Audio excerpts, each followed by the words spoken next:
Well, good evening and welcome on behalf of the Royal Society of Edinburgh to this event. God, you're an intrepid lot because I think it's pretty bad out there. So it's very nice to see you here and all of those people online as well. So we've got two audiences and we'll hope that both audiences here in the room and those online will be interacting with us, because we're not going to be talking at you. This is a conversation, in effect, about this really big subject. By the way, I'm Roger Crofts, a Fellow of the Royal Society of Edinburgh and the convener of the Community of Interest on the Environment. And I have a bit of a toehold in this area for about the last 20 years or so. So I know something of the many and various issues that interact land in the balance. I hope you think that's a good title, because I think we are at a fulcrum point, is it? People, nature and the economy, and what we do about it in the future. We set deliberately this event here in Dumfries, and we're doing a similar one in a month's time in Galashiels to try and inform the political process. The RSE is based in Edinburgh, but we are the National Academy. There are 1,800 fellows, and there are some of my colleagues in the audience here, including Dame Barbara. And we like to think that we are a knowledge community, but across the beautiful, that Ken-speckled Scottish community. So predominantly academics, but a lot of people like myself from the public sector, from the business sector. So we were that broad church. And our motto is knowledge made useful. And we regard ourselves as providing a platform for public debate. So that's what we have. My colleagues here on the panel are not fellows, but they're interlocutors of this debate, and they will introduce themselves in a short while. And the other thing we do, and it's relevant in these political times when we're trying to get the politicians to listen, the whole of the platform this afternoon was with political leaders and some pupils from about 6 different schools from the area. I thought the kids were not hard enough on the politicians at all, because the politicians were agreeing with each other, It didn't get warm till later on. So let's have a good debate. One final thing, as the air hostess says, the exits are there and there. If you have to, we hope you don't. We hope you'll like to stay to the end anyway, and we'll have a good debate on this issue. So I'll take my seat and the panel will introduce themselves now. And what they're going to do is to give a short provocation from their own perspectives. And you'll see from the introductions, they come from different backgrounds. And then we'll just open the floor. Here in the room and also online. If you're online, put your questions in the chat, and my two colleagues, Ishita and Fraser, will be able to capture those and read them out. If you want to ask a question here in the room, then wait till the microphone comes, because that makes sure that the people online will hear them. And last thought, silence, please. That's it, in your pockets, quick. Okay, so welcome. And let's kick off. Roddy. Yes, I'm Dr. Roddy Fairley. I come from Moniaive, which is indeed where my grandparents came from, and my mother as well. So, and I've been there for quite a long time, although I have worked elsewhere in Scotland, and indeed a little bit in England as well, over the years that I worked. You'll have seen the blurb that was produced, so I probably don't need to say too much about exactly who I am. But one person observed some years ago, that he always considered me as a bit of a jack of all trades, really, and then he followed that up with saying, but of course, specialization is for insects, and I've always quite liked that idea of what I am, because I wrote down a few of the things that some people might identify me with, and part of me is I'm a little bit of a forester, I'm a little bit of an agriculturalist, I'm a bit of a planner, I have been a researcher in my time, I'm a bit of an environmental economist, I'm a bit of a scientist, I'm a bit of a civil servant, a bit of a consultant, a bit of a manager, and the list probably could go on and on and on. And that's just in my professional life, so there are other things too.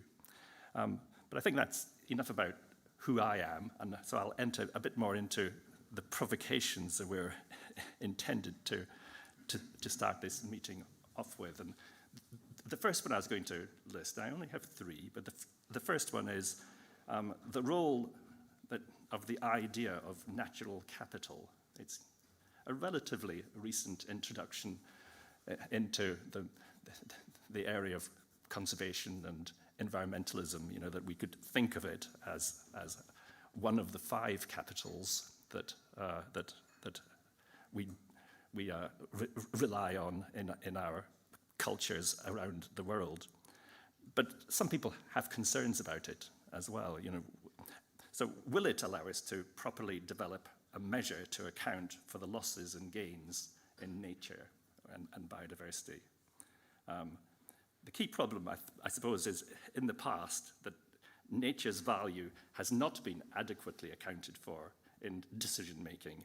And so within that market failure of the way in which our lives are led, there is something that is needed to do that better. But if natural capital is given a financial value, might this not hasten the losses? Because money is a currency for transaction, and that's a real danger. Is it possible to give that sort of value for anything as existential to us as nature? And if we get the value wrong, just to include it in formal accounting, that's a very real danger in economic thinking as well. When I worked for Scottish Natural Heritage, I was very involved in the development of an alternative way of thinking about natural capital, though, and indeed of valuing it, and thinking of it more in terms of an index.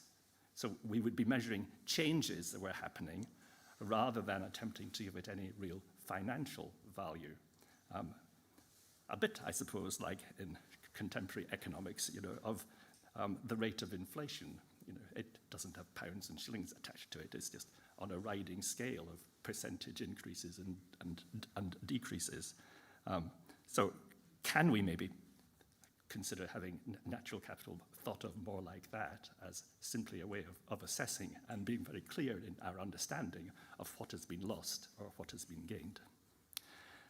The second thing I was going to say a quick few words about was wind farms, because I know within the community within which I live, it's a constant thing that provokes various views.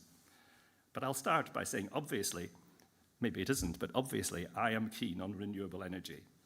Renewables are much better than fossil fuels for nature, also for energy security, for carbon balance, and for our health and well-being. So kind of what's not to like?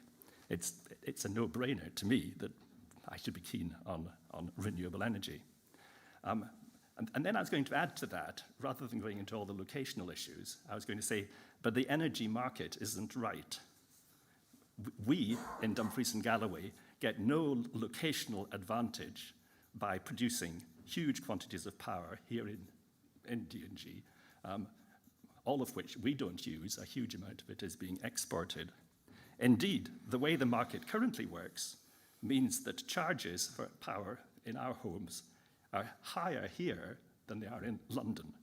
And in my view, we need to fix that market. And the third thing I was going to say a few quick words about is carbon. And the ways in which a great deal of effort at the moment is being put into various aspects of land use and land management to increase the capture of carbon because we have to, because we're losing so much carbon from the environment at the moment, and that's certainly adding to climate change and all the problems of that. But are we doing the right things in the way in which we're trying to sequester carbon? Or is it becoming another of these single uses of land that at the end of the day means we begin to lose a lot of other things at the same time as gaining that one thing that the land manager is focusing their eyes on? And in my view, there is a strong risk that we're beginning to move into that territory now with the way in which the carbon market and indeed the land market is operating.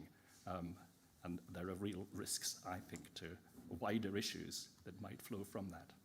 Thank you. Right, thanks, Roddy. So, yes, some gritty issues there, which obviously are relevant locally, but they're relevant nationally and indeed internationally as well. So that sets a scene from that perspective. Helen, you'll probably come in from a slightly different perspective. Yeah, brilliant. Thanks, Roddy. That was fascinating. My name's Helen Kerrin. For the next 2 weeks, I'm the Chief Exec of the Glen Kens Community and Arts Trust, which some of you might know from the Catstrand in New Galloway, but we do a lot of work around community development as well as the arts, very important arts aimed to us. So I think that's why Roger asked me to be here, because I am in no sense a land expert like Roddy is. I mean, all of those issues are absolutely resonating with what we see in our communities. But where I'm coming from is that kind of representation of community voice, and maybe here as an exemplar of what how one community is organising to address these issues. You know, wind farms, commercial forestry, these are all things that we're experiencing on the ground. So I'm just going to try and batter my phone into shape, because what I wanted to do, and I won't take too much time on it, but what I wanted to do was read from you extracts from our vision for land use in the Glen Kens, because we created this in 2023 in response to our landscapes changing so fast around us, and I think it still stands. It stands today, potentially, because not too much is changing. But if I could summarise it, I would say that the communities of the Glen Kens came together, as I say, in 2023 to say we are a forested area, a farming area, an energy generation area. We are a watery area, given life by our rivers and lochs. Our natural environment is so special that we're part of the Galloway and Southern Ayrshire UNESCO biosphere. Our landscapes attract visitors from all over the world, and our soil stores some of Scotland's best carbon. It's our home, where we live, work and play. And I think that I don't know if that resonates with you, I don't think it necessarily resonates in the Central Belt. It's not just somewhere to go on holiday to or somewhere to extract value from. It's all of our home, and I think that's a crucial point that we try and say in our advocacy. And all of these land uses are intertwined, but are influenced by things out with our control. We in the Glen Kens, I've come to learn, we're an organised and coherent community, and we've sought and achieved balance in land use over many years now, way before I started working there. There's a whole track record of community activism in the area. But we are now overwhelmed by the speed and intent of land use change, and by the lack of power that we have to affect change. It's led to disengagement in some and huge frustration in others.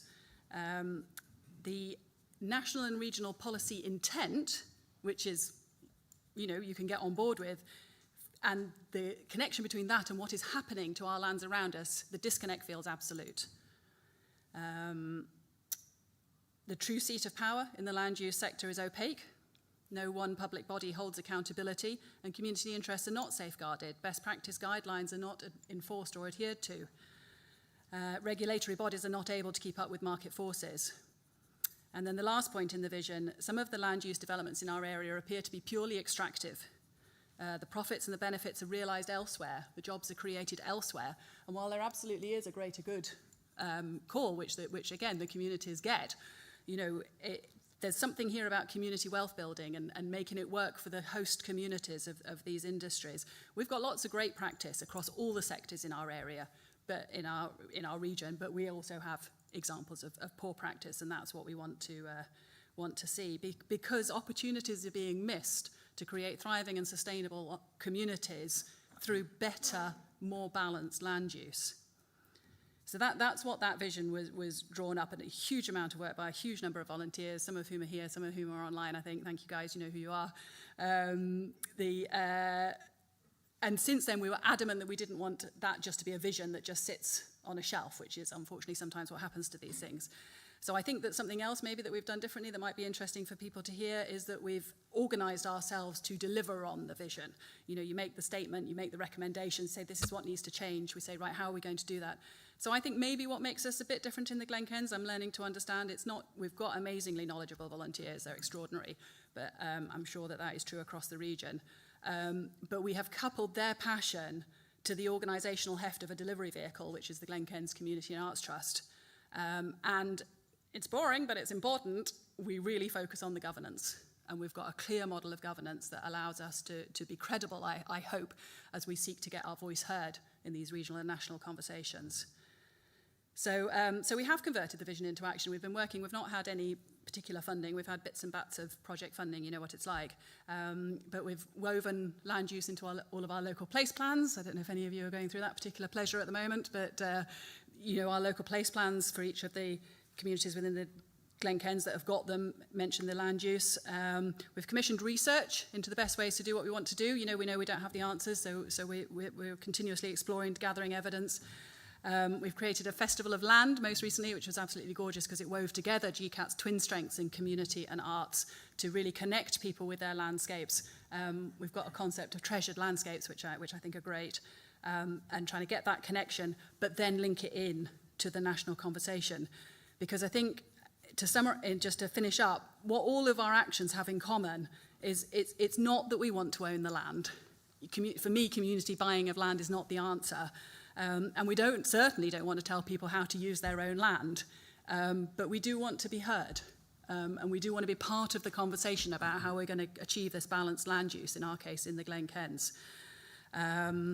Because it's not always, at the moment, a given that the community voices are heard. What did you say, Roger? We want to be consulted, but we also want to be heard. And it's not that we have the answer, but we want to be part of the discussion. So that's why we've organised to get our voices out there.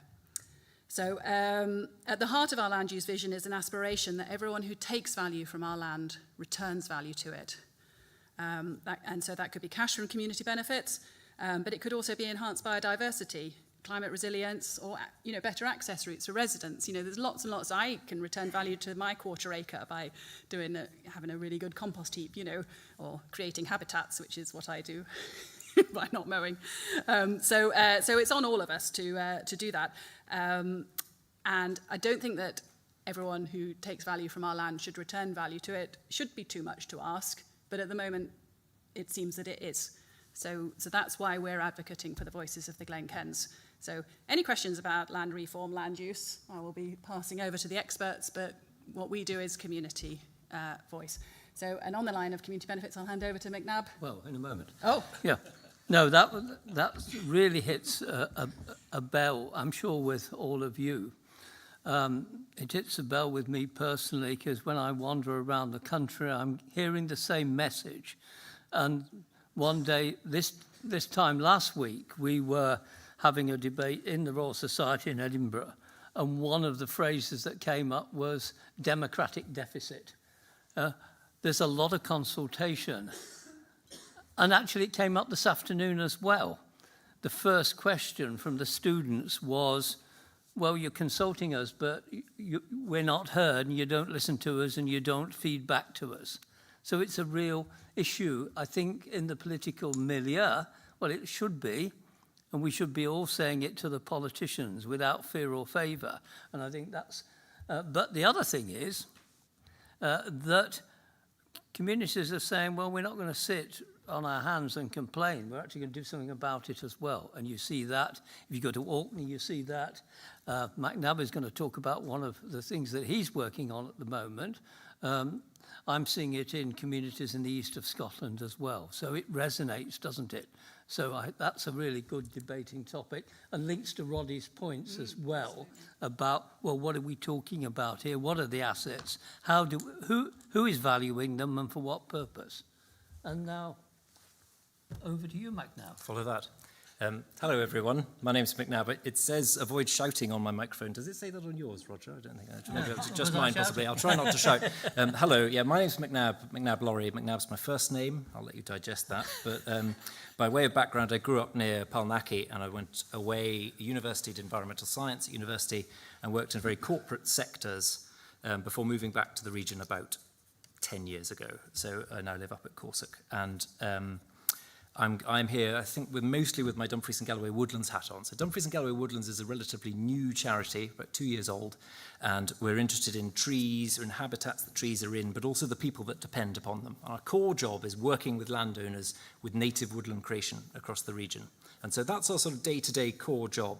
But I think what's coming out of that is a sort of side angle, is how can we add value to woodlands that are coming in Dumfries and Galloway. So a couple of headline stats. So Dumfries and Galloway, 8% of Scotland, but it's 50% of Scotland's milk comes through the region. So you start to think, wow, this is a productive region. We're on the front line of commercial planting in Scotland, and the comment was made about Galloway Forest Park is there's probably not a house in the whole of the UK that doesn't have something from Galloway Forest Park in it.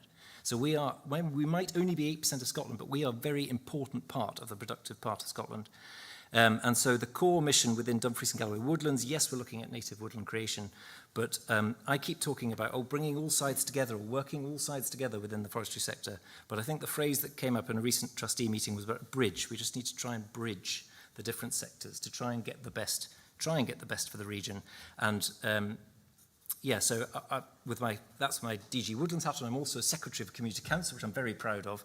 If we're still taking applications for anyone who wants to be Secretary of Corsic Community Council, please, that would be welcome at any point. I'll have a word afterwards if you're keen, but it's been given me an interesting angle on how do community councils fit into this, how does consultation fit into this, what is community and place-based angles to it. I was asked for provocations. I've written 3 things I wanted to say now. So if it's happening in Dumfries and Galloway, we should try and add value and maximise value to it. And there's some nice tie-ins with what Roddy and Helen have said there. It's been sometimes quite easy in the past. So we've been talking to forestry investors about how they can increase the investment and community, social, ecological, and economic benefits that come out of what they do. And it's been in the past, I think it's been easy to invest in Dumfries and Galloway from a distance. So people have been able to invest in Dumfries and Galloway from a distance. They come here and say, I've always been a fan of Dumfries and Galloway, and then they back off again. And I think it's quite good to try and say, no, you should shorten that distance. How can you invest, and how can we change that? And this great comment I had the other day, which is, why would you be interested in this, McNab? It's the middle of nowhere. And I wanted to say, well, I hate to break it to you, but nowhere is the middle of nowhere, and I think that's quite a nice point to say. The population might be low in Dumfries and Galloway, but there are people and there are habitats locally that are worth protecting. And so, yeah, those are my provocation points. I did a very good public speaking thing at the weekend that says start with a joke, end with a joke, and have the shortest possible distance between the two. And so I will following that approach tonight. Very good. That's also called lifelong learning then, isn't it? Yeah, excellent. So it's about... It's connecting all these pieces. I used to work in the civil service and ran a quango, and one of the things that bugged me, and it still does, is that the system works in silos all the time, and I think it's actually got worse, and therefore we don't get these crossovers, the sort of thing that all 3 of your panel members have been mentioning. We're not getting that added value because we're only thinking about employment or economy of companies, and we're not thinking about whether there are jobs for young people, which is a tremendous issue in Dumfries and Galloway, isn't it? And how the educational system fits on with that, and Helen can speak more about that later if that comes up in the question. So lots of issues. Right, who's got a hand up? And people online as well. Microphone here, Ishtar. Remember to tell us who you are, and Hello. be succinct. Hello, my name is James Banks. I am a lecturer in wildlife conservation and ecological restoration at the SRUC. So I have a particular interest in everything that's been said, really, but in particular thinking about jobs for young people.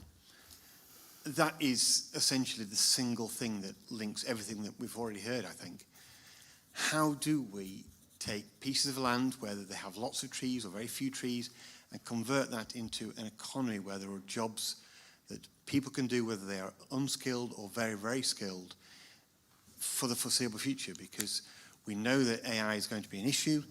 But a lot of the countryside jobs and a lot of the jobs that might be available here will not perhaps be amenable to thinking about the things that we really need, and that is the health and well-being, the sustainable jobs that people can do. I don't know whether you'd like to comment on how do we get jobs, basically, for young people. Any other points along that sort of line? Anything online yet? No.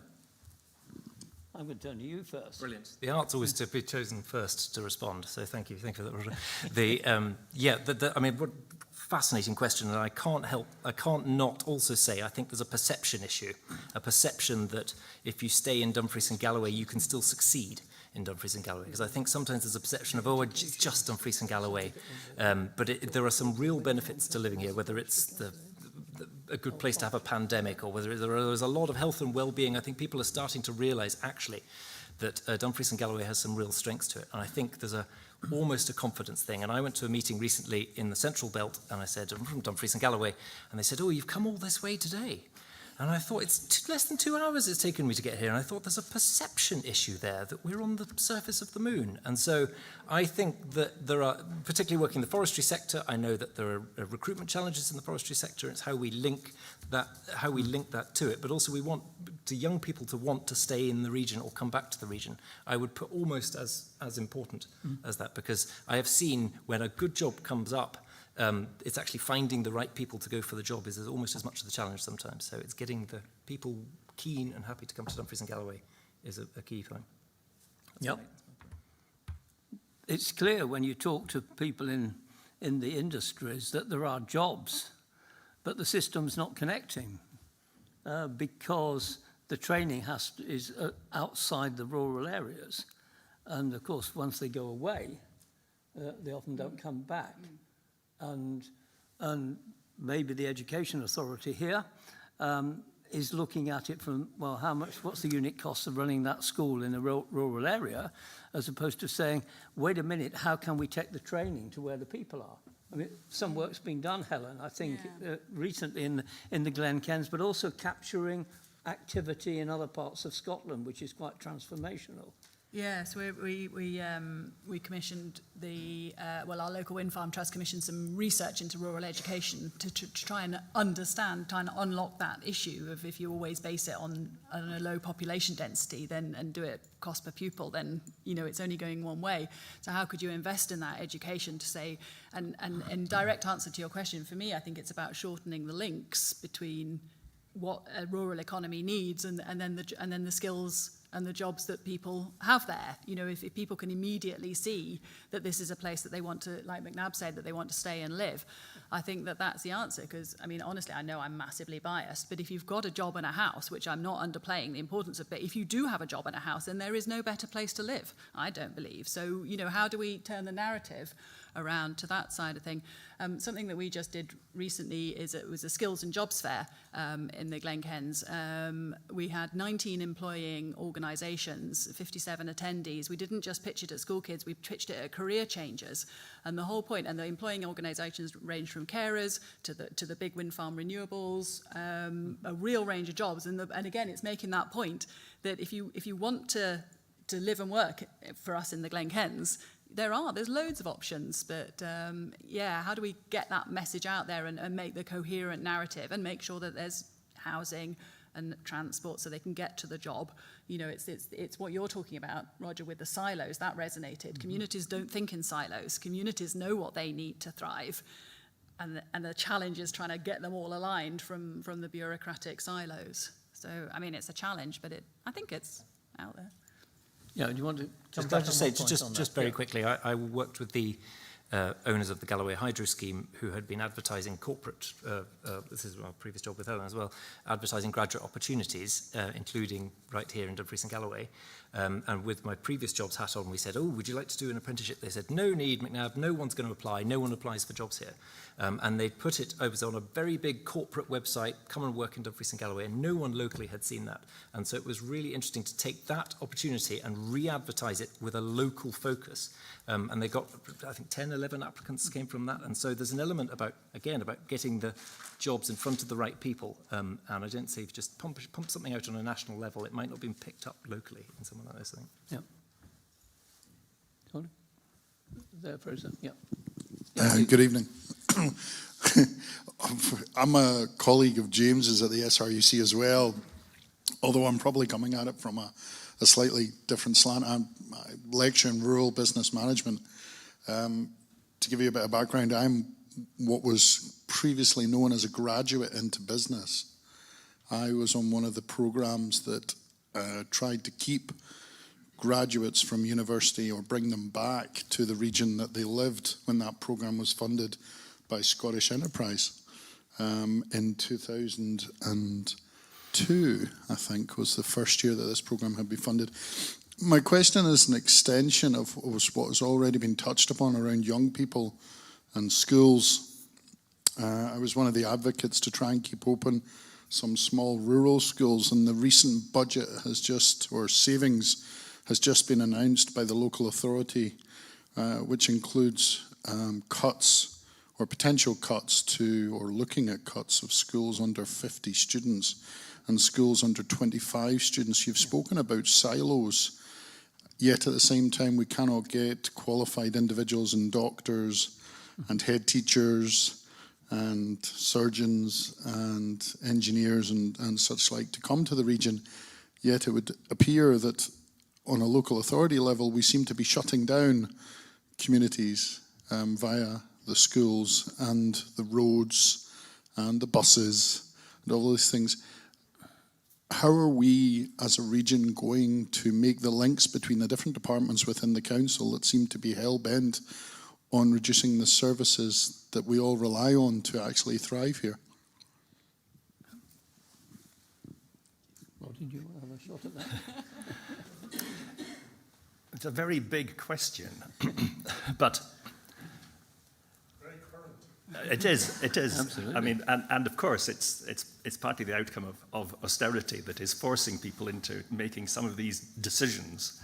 And in some ways, I think what is needed is some brave experimentation in doing things differently. If we, as the old saying goes, if we keep on doing what we've always done, we'll keep getting, the same outcomes.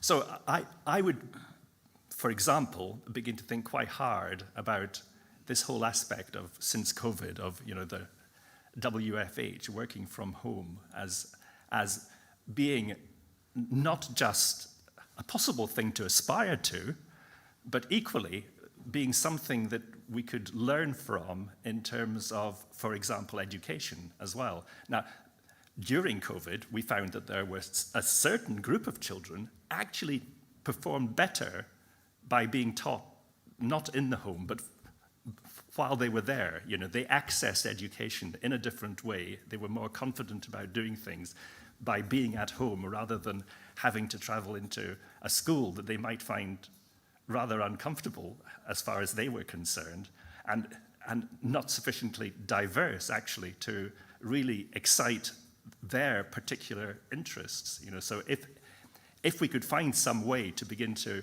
not necessarily say that everybody has to go to school, but can be taught, through distance learning, that might be a better way of doing it, rather than just saying, well, we'll close that school and we'll merge it in there and have more transportation issues and more, and possibly more children beginning to drop out of the educational system as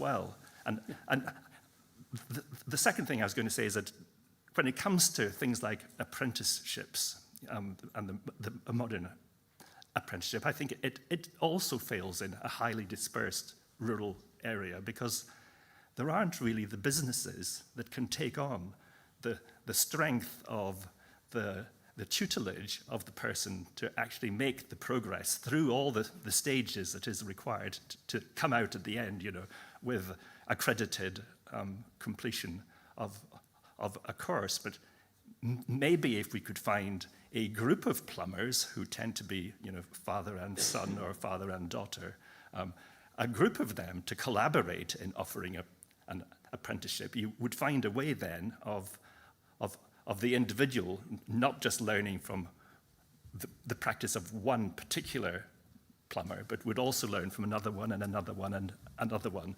And it could be one that specialized in heating, another one that specialized on bathrooms, another one that specialized on drainage, and so on and so forth. So they would come out of that with their rounded course and with the ability to probably start a business of their own. It wouldn't be that they would necessarily have to then be employed, because they could have the confidence to do it themselves. And it wouldn't just apply to plumbing, it could apply to a vast range of rural skills, as well as these standard skills that we all regularly make use of as well. So there's a couple of ideas anyway.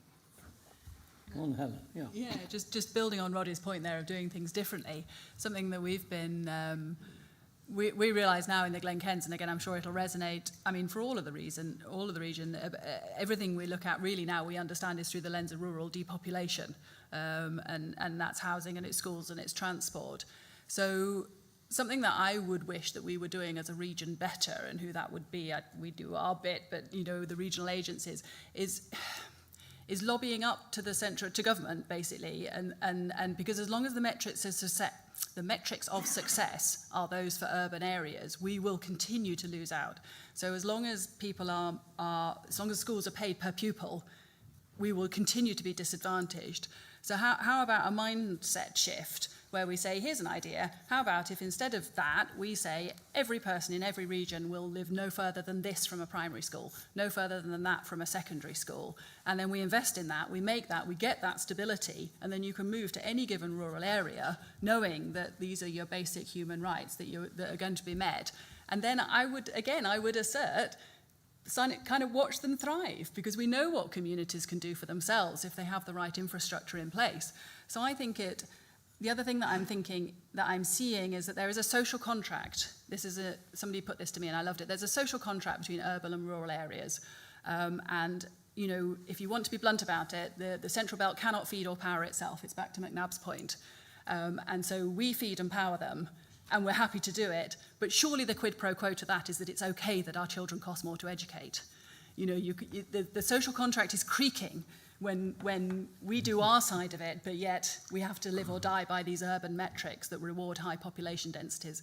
So that's what I think we should be doing, is lobbying at a regional level to say, guys, there's got to be an acknowledgement of the difference between rural and urban, and then invest in us and watch us thrive. But you got a hope, haven't you? Well, that resonates, but let's not leave this point. I'll come to you in a moment. Part of the problem, seems to me, is that the further and higher education provision is not in the areas.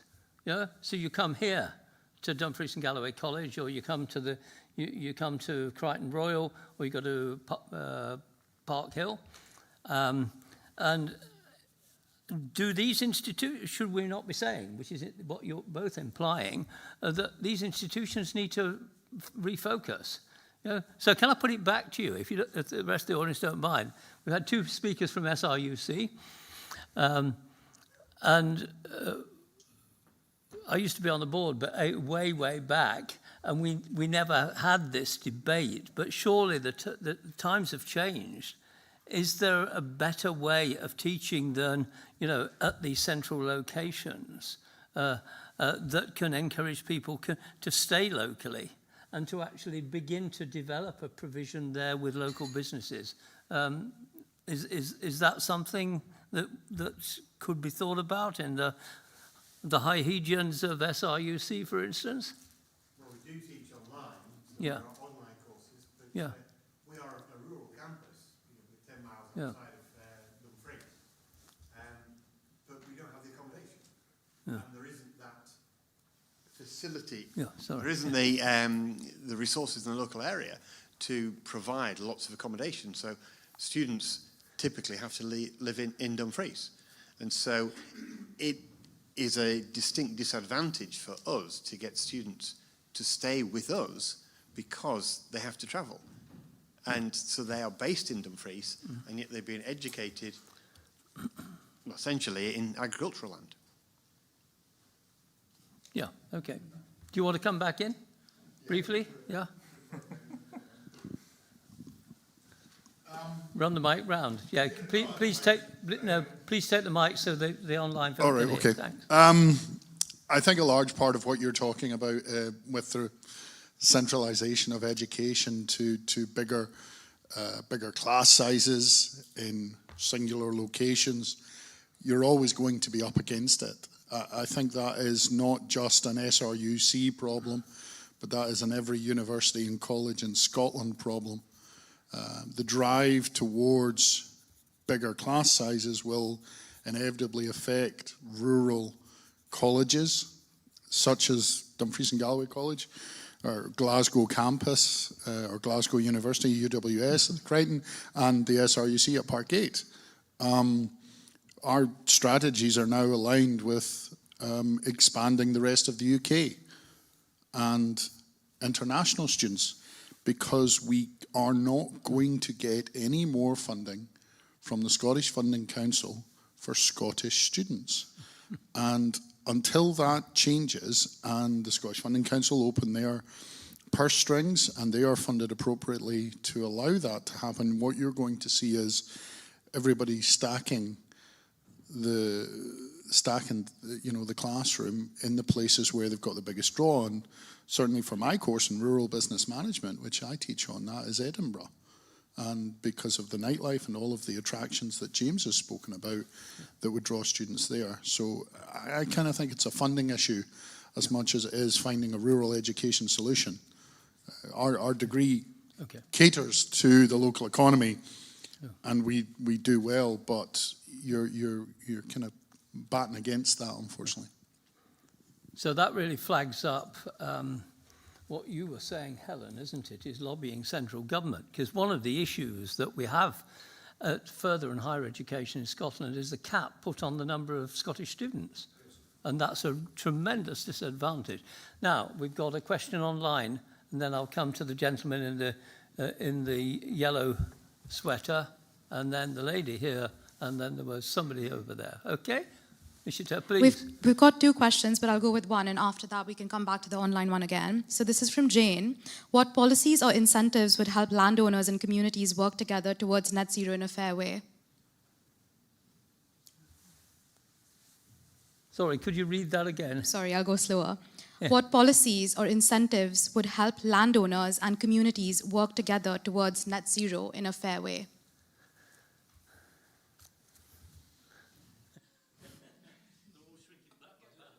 Roddy, go. Well, first of all, you need more willingness, I think, from amongst the landowning fraternity to actually engage with us. And a lot of these people, well, particularly farmers, find it very difficult to have any time left at the end of a very long day, to also then begin to engage with the community. And I think that's why it doesn't really work particularly well at the moment, because there is no framework in place to actually enable the landowners themselves to engage with the community.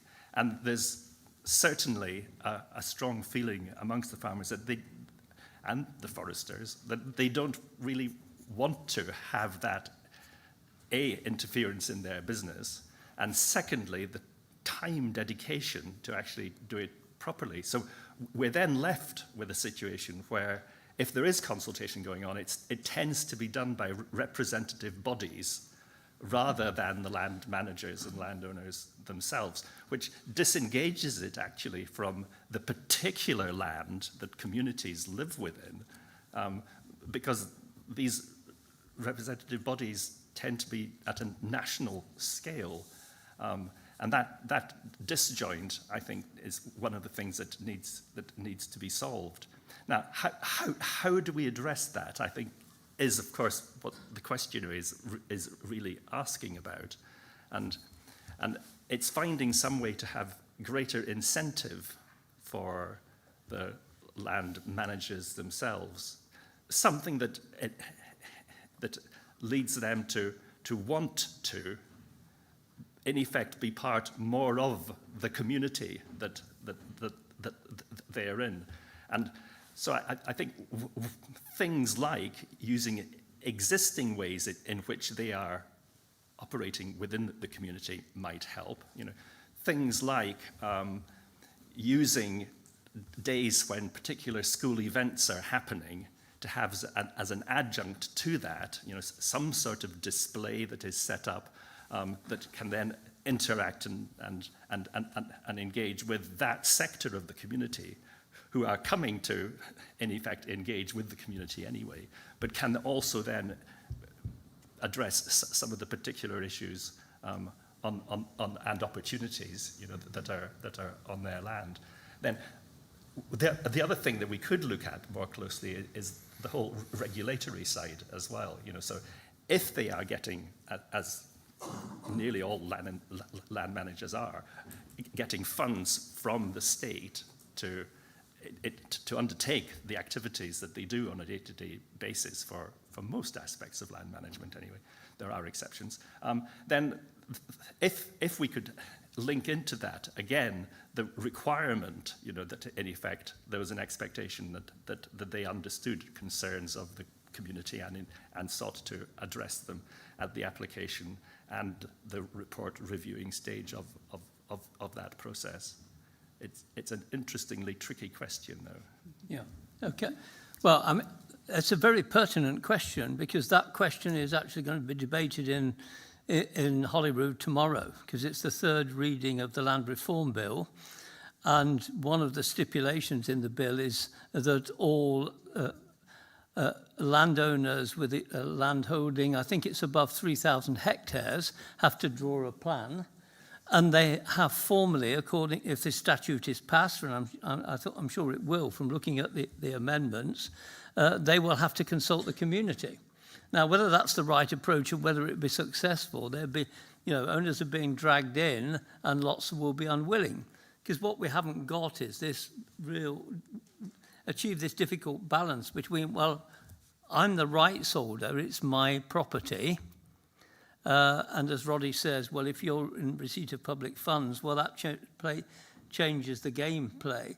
But the other issue that we have done in Scotland, which I think is quite remarkable, is there is a statement of land rights and responsibilities. And there's a whole code of practice about it now, which has been drawn up by the Land Commission. And I think this is the way forward. You will always get some who will say, well, we would like to work with the community, but the community has got to go halfway as well. And I think some of the political messages, let's be blunt about it, are not helpful at times because they're saying more communities should own and manage land, whereas lots of communities don't necessarily want to do that, as Helen was reporting from her area, but also they don't necessarily have the capacity to do that as well. So, is it something similar? All right. There's another question which is similar, and I guess that's for Helen, and it's, why does Helen not believe in community land ownership? Surely by owning land, said owners become masters of benefits to the wider community. I don't not believe in community land ownership. I just wish we lived in a world where one way to ensure that land balance was achieved was only done through community land ownership. I think it's too much to ask of our communities. I would like our agencies, our regional agencies, to be funded to enforce the good practice guidelines that are out there so that we could all relax and get on with walking the dog and doing some patchwork rather than having to lean in massively, as many people in this room do, to put in their volunteer time in to kind of trying to fix a system that isn't working for us. So it's absolutely not anti-community land ownership. I take my absolute hat off to those communities who have done it. I just think it's a lot to ask of communities that is the only solution. Roddy, a quick point on this? Yes. Yes, I agree that we have to get away from it being a binary issue, you know, that community interest in land has to be addressed through community ownership of land. I think there's quite a broad spectrum of ways in which the community interest can engage and could be engaged with a lot better, you know, from that stage of straightforward consultation from community-supported agriculture, where there is that direct link in the marketing of produce, from land to without them owning and managing the land themselves necessary. So there are that range of things that could be explored to increase the extent to which the community is engaged in and enabled to express their interest in the land in which they live without necessarily always going all the way to saying, okay, we have to give them the land. It may move step by step in that direction, and that might be a good thing too. But yeah, I think we definitely need to stop this binary thing that the only way is land ownership. Can I just make a contribution and say that in terms of... Hold on, Mike, please, just to help the... In terms of indexing and making an inventory of the natural capital, our peatlands surely have to be the place to start, because they're sequestering carbon, and therefore commercial forestry's exploitation of the peatland, which we've seen since the 80s, is crashing into government policy on net zero and has been publicly funded. I think it was Roddy, you mentioned at the beginning that you'd done some work. I was curious as to how that had progressed and whether there was any prospect of a full stock check of Scotland's peat emerging. Yes, there is. I mean, there is a pretty good map already of where the peat is. The depth, though, it's two-dimensional. And to an extent, because, with radar mapping, with LiDAR mapping, you can actually get an index, of depth as well as extent. So yes, we are quite a long way down that route.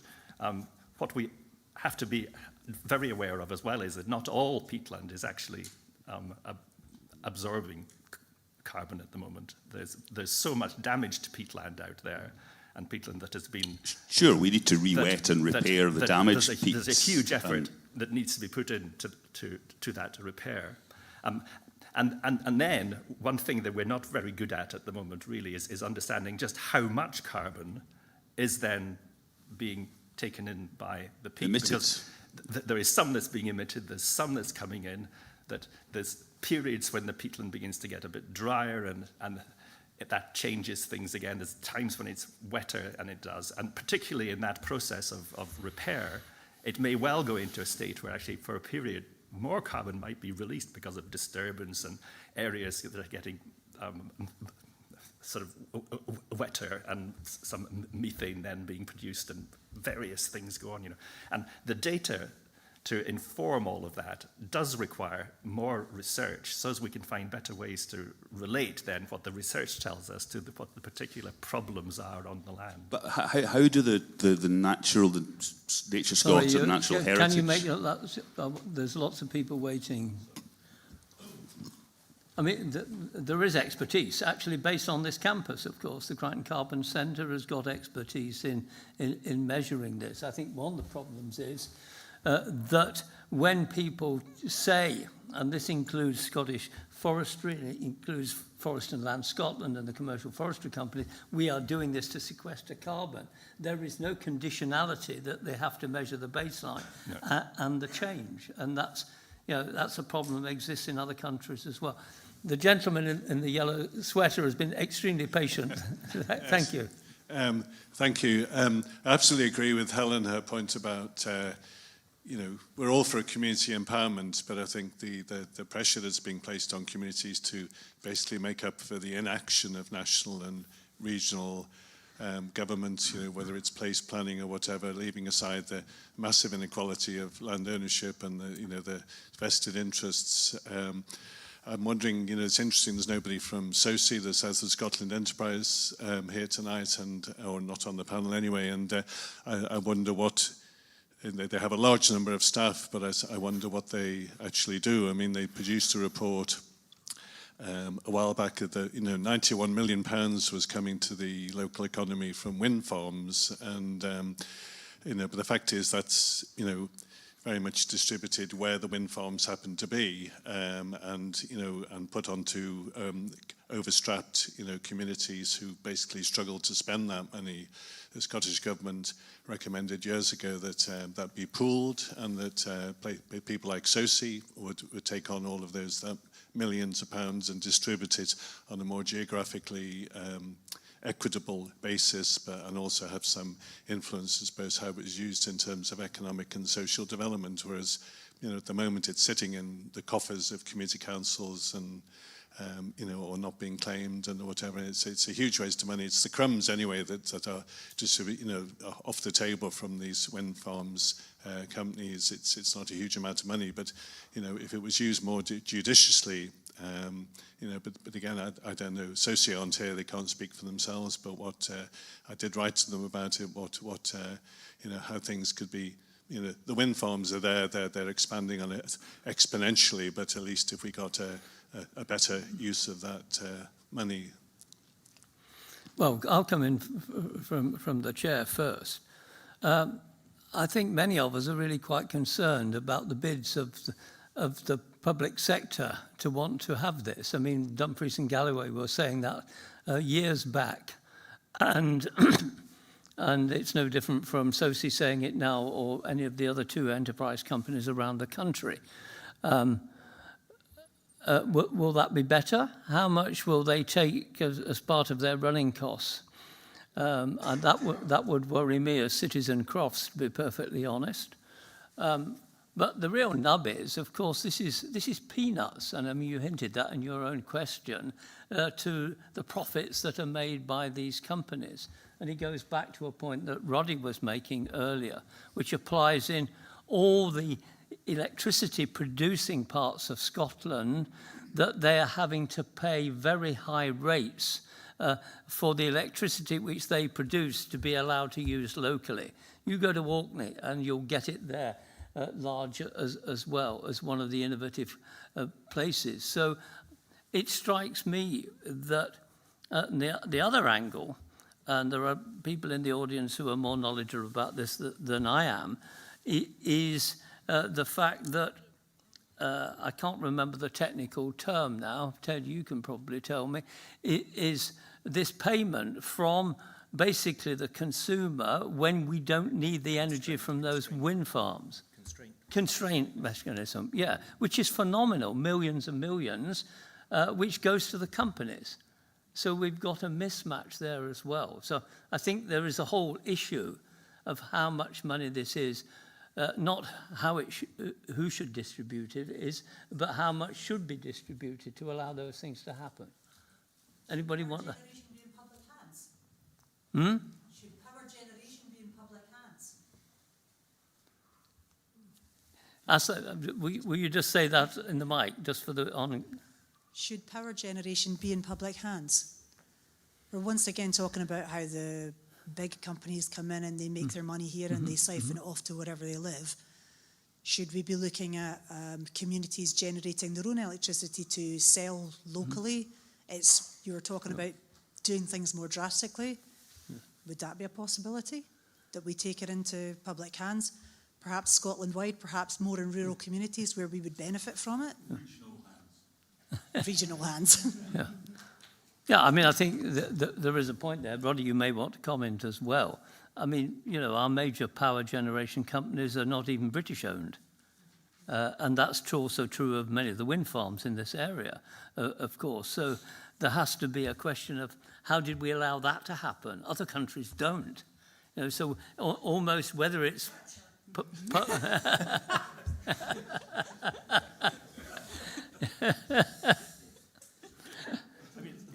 There are examples, but they tend to be small ones in Scotland, where there is community wind turbines that are, that the communities then are in effect generating their own power.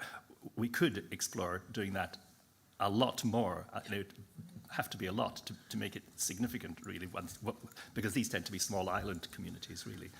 One quite interesting one that is about to be done is that Orkney Council have brought forward proposals to construct really quite an extensive wind farm that will be in effect, Orkney's power. Now, if that could work in Orkney, I kind of think, we ought to be looking for ways in which other councils, and I'm thinking here, of course, of Dumfries and Galloway, why not? I mean, I'm sure they would start by saying, oh, well, it all comes down to the financing, really. How can we do that? And Orkney is lucky because it has quite a lot of oil money that that can be reinvested into other things. In effect, they've got their own little sovereign fund, that doesn't necessarily apply everywhere else. But I think you're right that there ought to be incentives that enable and empower councils to do more of this, and communities. And it doesn't have to be the councils; it can be, in places, communities. Yeah. Come on, then. What about the? As a community councillor, I think there's a fund. Should the energy companies be in UK or public hands? Yes, absolutely. What concerns me so much is political bandwidth. I don't think we have the ability to make big decisions anymore in this country. We should have cheaper electricity in Dumfries and Galloway because it's generated in Dumfries and Galloway. Businesses should be encouraged to come to Dumfries and Galloway because the electricity is cheaper. There's so much. And you speak to people and they think, well, that makes sense. How on earth can we change the political discussion to actually tackle some of these bigger challenges? We used to do things as a country. We don't even own the power lines. So we don't own the wind farms, we don't own the power lines, and that is returning value to primarily Spanish shareholders. It's our own power lines. It's just like the train network as well is subsidizing Deutsche Bahn. The whole thing, where is the political bandwidth to take these big decisions? I think that's the question we should be asking ourselves with the elections next year. Have you thought of putting yourself forward as an MSc candidate? I think the public may have spoken already on that particular issue. I'd love to come back to the man's, now that I've found my voice just quickly, I'd love to come back to that man's question there about how do we get the different departments of the council to work together and listen to what the people want. And if we want to have provocative, thought-provoking discussion here, there is an element of this which is on us. So what is the biggest way you can protect a bus is use the bus. What is the biggest way you protect shops in the high street? Use shops in the high street. I've spoken to people who do all their shopping in Aldi and yet in the same breath say, oh, the shopping in Castle Douglas is not like it used to be. I think we are consumers. We have power here. Which school do our children go to? There is an element of personal choice in here as well here. We need to have courageous conversations to say we have spending power. My daughter gets free music lessons. She's in the P5, whatever it is, that gets free music lessons. And there's a waiting list to get into it, and they could take 5 students. And in the first week, only 3 students turned up. And so those 3 students are now getting free music lessons. And the question comes to mind is that is nearly 50% of the capacity has been signed up by someone and they haven't turned up because it's free. And I think we need to be honest with ourselves as citizens in Dumfries and Galloway to say, the decisions we're making, is that supporting what the local authority can do? That was my response to that question. Yep. Can I come in just on the community benefits, just on that point of host, because I suspect that the room might be split depending on whether you live in a community that has wind farm community benefits or if you don't. That seems to be how the thinking divides. So I have been given this a bit of thought because we're a community that does get relatively limited, and it's far more than others get. It's sort of hundreds of thousands a year, and I would like to think we've used that well. But you've got to have that critical thinking of what's fair, what's equitable, how is this all working. And where I've kind of come to it is you've got to have a real clear understanding of what the value of what the reason for the community benefits are. And the wind farms will never say it's compensation because that gets into a whole world of pain. But if you acknowledge that there is an impact on a host community from having a wind farm, whether it's the construction or whether it's the visual impact or whatever your view on it is, if you acknowledge that there is an impact and the community benefit is in response to that impact, then that for me implies that the community benefit stays with the host community. Now, for me, there's then a second conversation that if we nationally or regionally decide that the big developers are making sufficient money to pay more money, and that money is put into regional or national funds as a hypothecated tax effectively, then great. That benefits us all. But I think you've got to have that clarity of thinking as to what the community benefit is for. Because if it's just a tax on the developers, then say it's just a tax, and then it can be spread regionally, nationally, whatever you want. But if it is a recognition that the host communities are impacted by these developments that benefit the whole nation, then for me that's the reasoning that the community benefit stays with the with the host community. And very quickly, I completely agree that some communities are not using it well. Again, it comes back to community capacity, time, willingness to do it. But I think for me, that's more about communities learning and working together. We are strategic, we are ambitious, and I would imagine, it's not for me to decide, I'm not on the decision-making panel, but I could see a world in which, when we have fulfilled our immediate community priorities, if SOCI or the council came and said, are you prepared to put some of your money into the region-wide transport system, 5G system, whatever, that would be a conversation we would have, but we would be having that conversation as equals. That this is our money and we will decide where to spend it to best benefit our residents, because we are the ones impacted by the developments. So, I mean, if there is more money to go around, great, all for that. But it's that critical thinking on what is the community benefit for. Okay, there's a lady. Must be sitting on the floor. Arise, madam. Thank you so much. I suppose that I just want to push back slightly on the idea that if energy is made here, we should all have it cheaper because it's made here and we live here. Because I think it just brings us back to some kind of birthplace lottery. And that's fundamentally the issue that many of us have who try and exist in the world. And it's the issue with land ownership and the issue with inherited wealth. That because for some reason I was born into something, I access things more cheaply or have access to more cultural capital, environmental capital, economic capital. And so I suppose for me, people in this room and in this region, as someone who's grown up here, will see this as radical. And I agree we have a lack of political bandwidth, and I would say like a really dangerously growing lack of political imagination.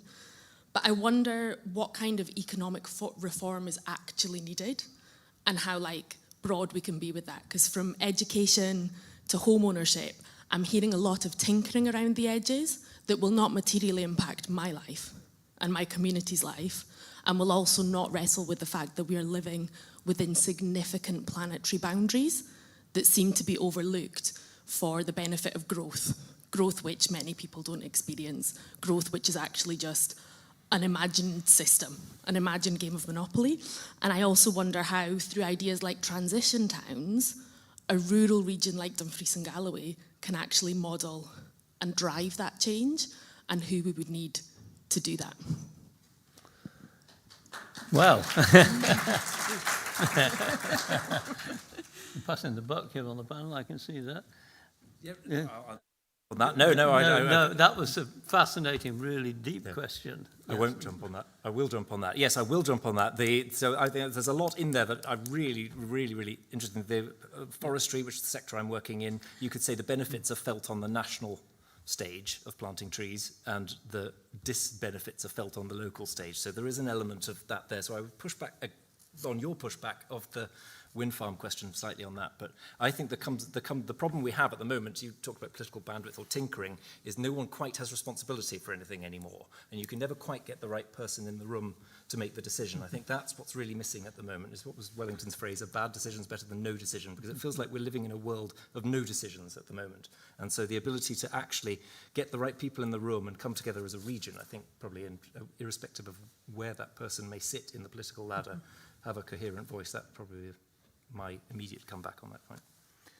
But there's this question of private land ownership, inherited wealth.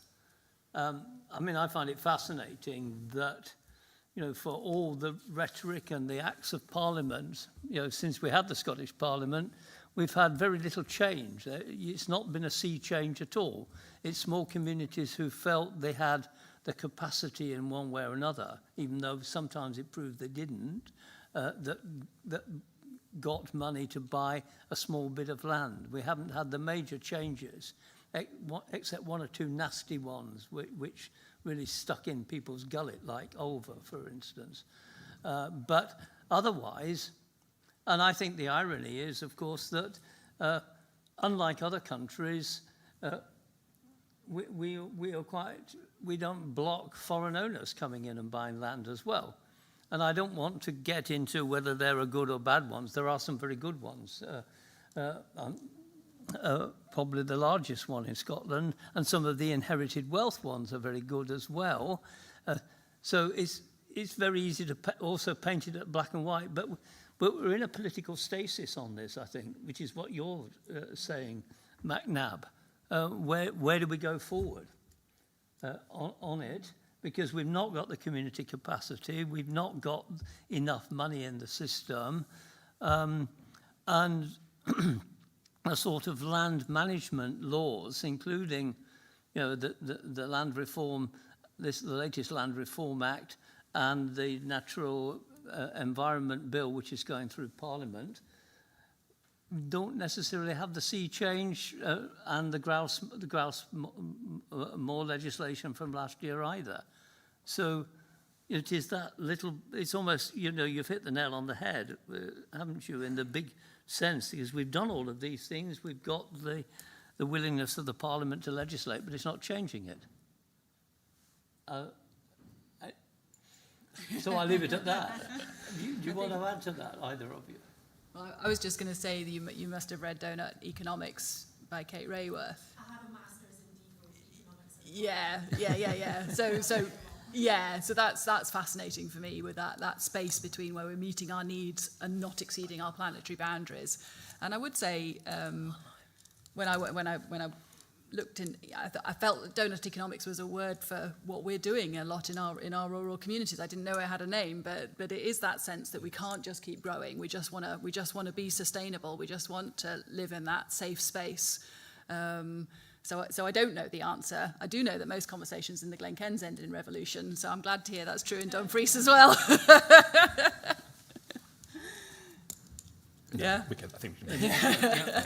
And we had exactly the same conversation in Orkney at the Science Festival in September, where we concluded, the people working in the renewable energy and the guy who runs the festival and myself, well, the revolution's just started, But the fact of the matter is that we're having this conversation. There is an inherent frustration in the way that the questions are put and the way we're answering them as well, because it comes back to, we've got a voice, but the voice is not being heard.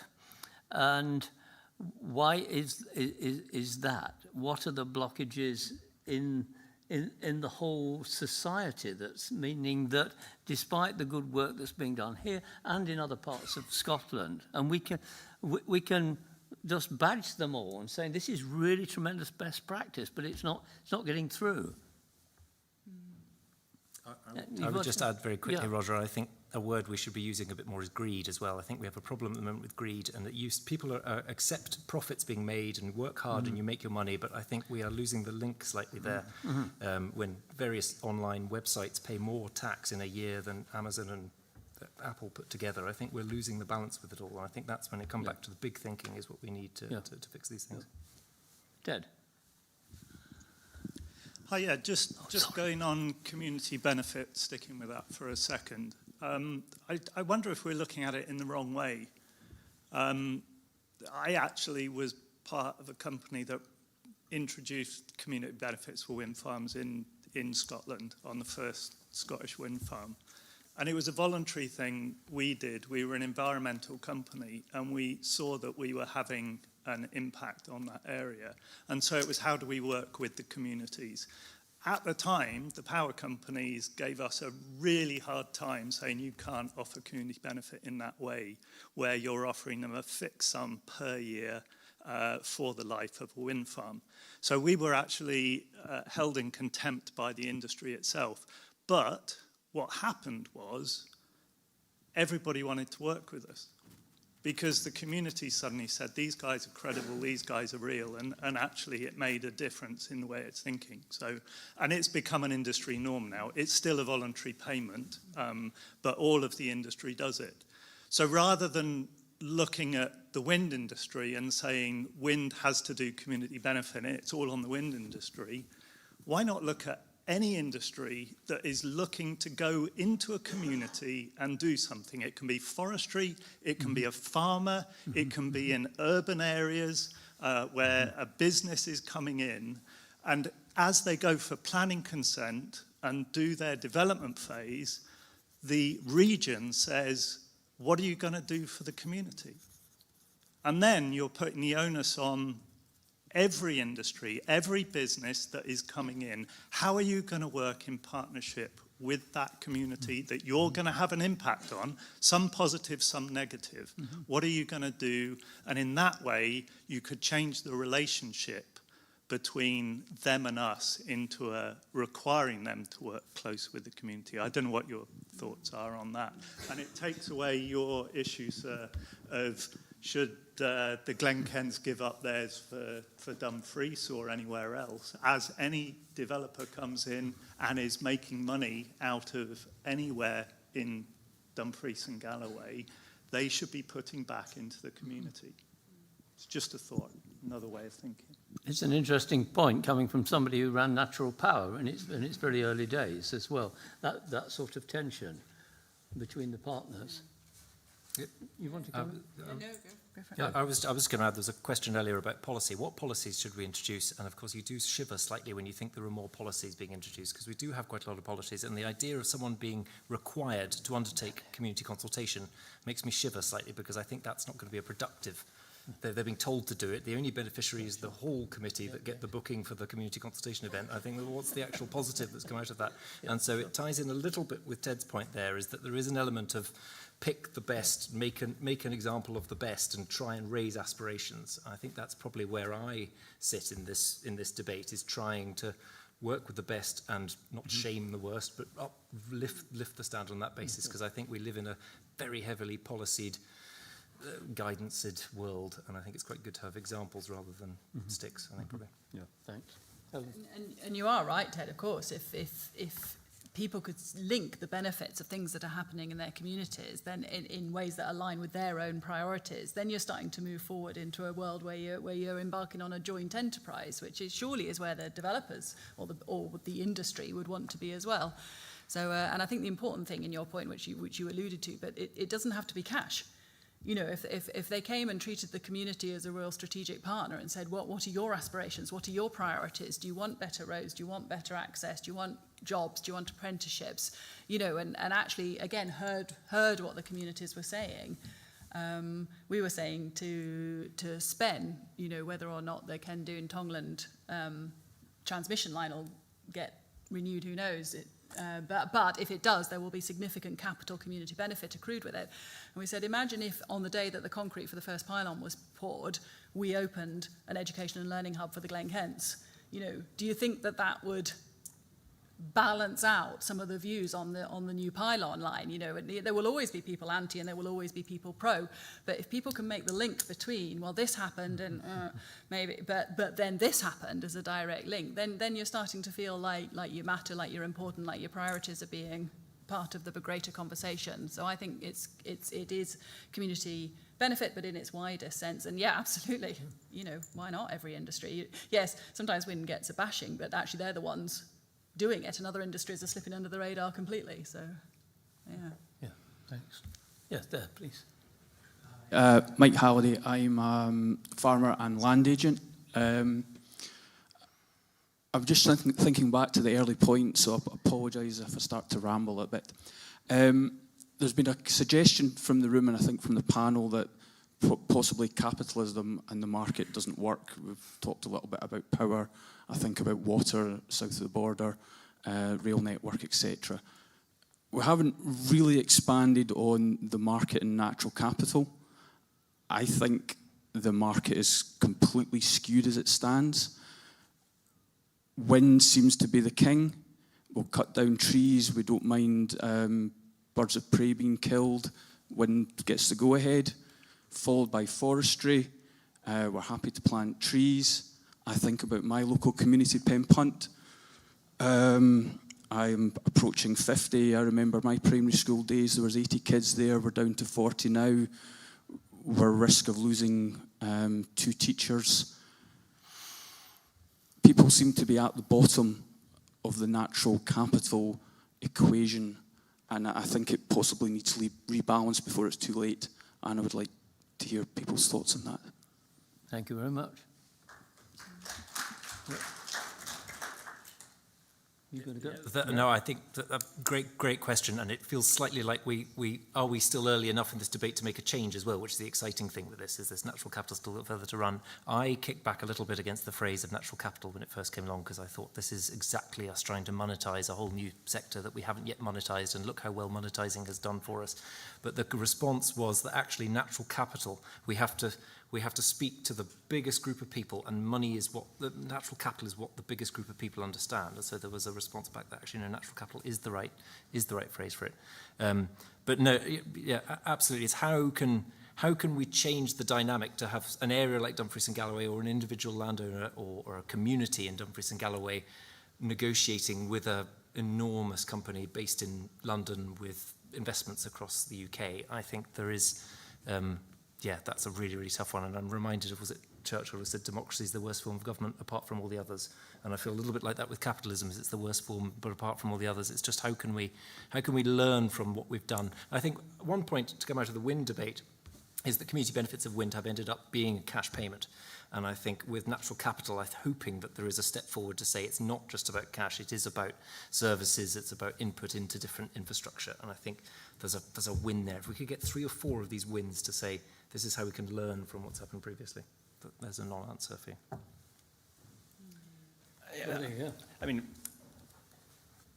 well, I think that link between natural capital and then the wider issue of capitalism is quite a deep area to explore, because natural capital is really more a way of trying to put nature, or trying to bring our economics into the way in which the globe actually itself works. So it isn't really about trying to have a column in economic tables that's labeled nature and we can account down the side. It's more about recognizing that the really big system that economics is a tiny little bit of is the natural processes. So it's embedding economics into where it should be, as recognized as a small part of this much bigger whole of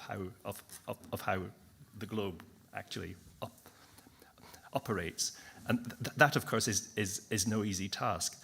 For a start, just by thinking of it conceptually that way, you would instantly realize that, so the value of nature is much, much bigger than the value of our human economy. And, well, of course it is. And of course it must be. And as I said at the beginning, there's something existential about it as well. How can you adequately value it? If you said, well, let's strip all that out and transfer it into something else, because of course, without nature, we wouldn't be here. So, but then if you try to do economics in that sort of way, with an almost infinite value being attached to nature, well, basically you can't do the equations of economics anymore. So that's kind of why I think we need to have a change in our perspective of how systems work, and then introduce that wider perspective into the way in which we use values, and recognize, of course, that money isn't the only way of valuing something. We all have children, but we wouldn't sell them. So, On a good day. Let him come back just a moment. I mean, what I think is interesting about this as well, you're speaking as a farmer. Natural capital to me, in your context, is the one vital asset that you have is the land, is the soil. Is it not? And do you not see it like that as, a way of where your starting point, if you like? I'll address that, I think, because that's an easier one for me. Soil, farmers live and die by their soil, and they have to look after it. Agricultural support is slowly progressing towards investment in soil and more looks at biodiversity, carbon sequestration. It's moving slowly, but it is moving that direction. We're relearning some of the things that my grandfather would do. You've got to lime your soil, optimise pHs, things like that. It's back to old school farming. It's a common quip, but if the farmer's making some money, then they've got the money to invest in looking after nature and biodiversity as well. But they've got to have a business and survive in the first instance. My bugbear, and possibly what I was thinking a little bit on natural capital, is we protect apex predators within huge fondness as government and nation, with eagles, well, not so much golden eagles, but seagulls causing devastation on some farms. There is farmers' wives generally worried at lambing time whether their husbands will come back in from the lambing field due to the predation by sea eagles.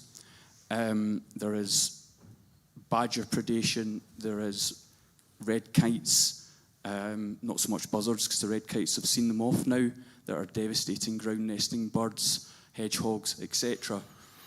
To me, the natural capital market is protecting or overly protecting the top end, and agriculture is blamed for decimating the lower end, and hands are tied behind their back. So that's a more in-depth look at maybe what I was hinting at. Thank you. Yeah. Thank you for that. It's a very valid point, and in a sense we're not asking that, we're not debating those, because we're taking as read that we must protect more of these totemic species. I've spent quite a lot of my life in that field, but I understand your point, because have we got that? It's that balance word that is in the title for this evening. I think there's one more online. And there's then we two interconnected questions online. So yeah. The first is by Daz. Scotland's 4th land use strategy consultation closed on 5th October. How do we get better at reconciling commercial forestry, wind farms, rewilding, grouse moors and hill farming? And then a follow-up from Chris Spray to Daz's point is, what have we learned and what has been actioned on the ground from the first 3 land use strategies these past 14 years? We've got 2 minutes, have we? Yeah. Well, to answer the big question. Roddy, go for it. Very quickly then. I think the best way to do that is to start thinking very hard about the outcomes we're looking for, rather than all the little bits. And once we have an understanding of what the outcomes from the land that we need are, we can then begin thinking closely about the integrated land use that is needed to deliver these outcomes. At the moment, it's kind of just a bun fight, and that doesn't help. Yep. Right. Each of you, what's your headline message from this discussion to the politicians? Because we're still writing the manifesto for the Royal Society of Edinburgh, and we're going to lobby hard with all the political parties. Helen, give us it. Reinstate the social contract between urban and rural. You stop measuring us by your standards and acknowledge that you need us just as much as we need you. While I'm very happy to give up Deliveroo and Uber and eating out and nightclubs, when I moved to the Glenkens, I did not expect to have to give up my children's education, access to healthcare, transport. So you've got to maintain the basics of rural infrastructure to keep the social contract going, because it is creaking. Yeah. Right, we voted on that one. Thank you. Mike, now.